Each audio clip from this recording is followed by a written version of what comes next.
Hey everyone, I'm Angela Sawsville, the Executive Director and President here at Flourish. I have been watching the news this week and wincing at what is being demanded of parents with kids at home right now. Largely because when my oldest daughter was 10 days old, the September 11th terrorist attacks occurred. I was laid off from my full-time job. There were no self-quarantines back then, but we were so financially unprepared, we kind of had to put ourselves on fund restriction. And then I started graduate school from home while taking care of a toddler at the same time. So perhaps it's because I've been through something similar that I have a lot of compassion and a lot of concern about what parents here are in for the next few weeks. So I want to share with you my survival strategies that I think could really help get you through as well. The first thing that you should know is that rhythms and routines are soothing to all of us. They could be soothing to you, and they could most definitely be soothing to your children.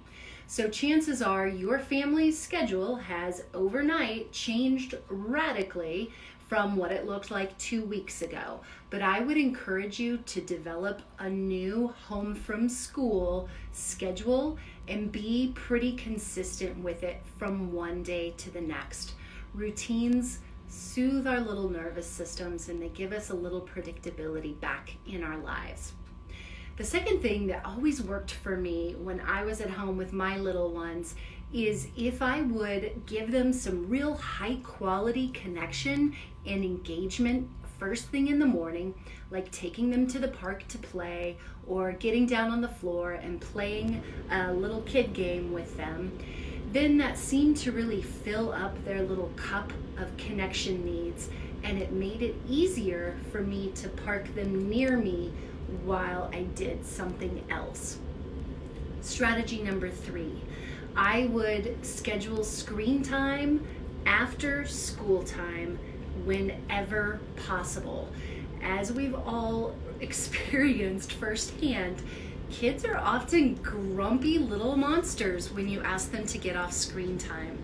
That's because screen time changes their brain waves to a more sedate state. So the day will probably flow better if you ask them to do some schoolwork first and then pull out the screens later.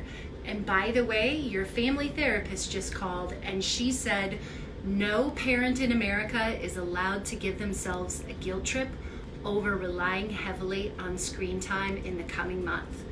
Let's just give ourselves some grace on that one. Next strategy, get outdoors and advocate for your need to exercise on a regular basis.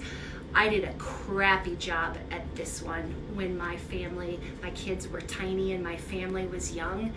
I think if I had done a better job going to my husband and letting him know when my stress level was reaching the boiling point, I probably would have been a lot nicer to him. Next strategy.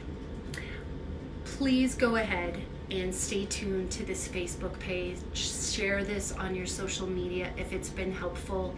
You don't have to be a client of Flourish to know that I don't want you to feel like you are in this alone. We're going to be here for you every week.